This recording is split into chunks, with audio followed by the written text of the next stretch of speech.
Jadi, memang dilematis sekali, di satu sisi kita ingin memutus rantai penyebaran virus ini, sedangkan di satu sisi kami harus membuka toko, mengundang keramaian. Jadi inilah yang bisa dilakukan oleh, teman-teman, anggota Kipindo dan APBBI bersama-sama yang tidak ada kepentingan dengan barang kebutuhan pokok dan farmasi, kami lakukan, eee, penutupan sebagian besar gitu.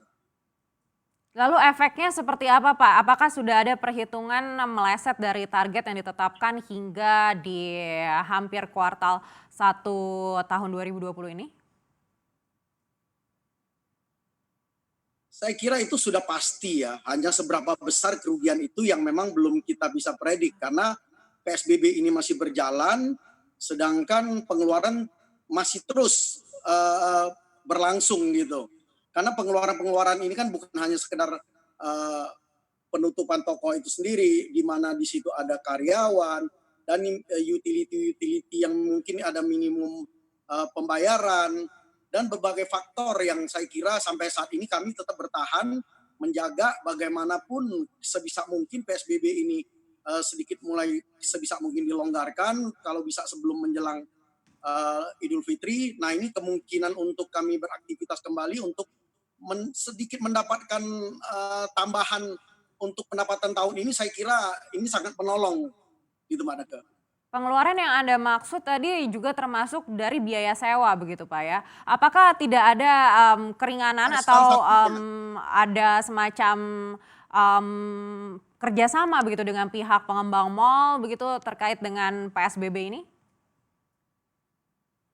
Ya, pasti kami sudah anggota-anggota kita sudah mengajukan permohonan untuk uh, apa ya pemberian diskon ataupun sama sekali tidak bayar di sewa, tetapi kan tergantung kembali lagi kepada pusat belanja masing-masing, di mana juga di situ ada biaya service charge.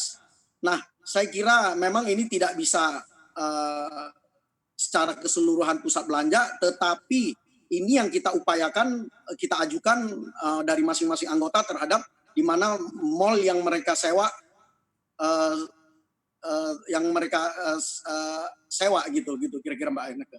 Dari 197 mal atau pusat perbelanjaan yang sudah tutup, berapa persen yang sudah bisa memberikan keringanan terhadap, tenan atau penyewa?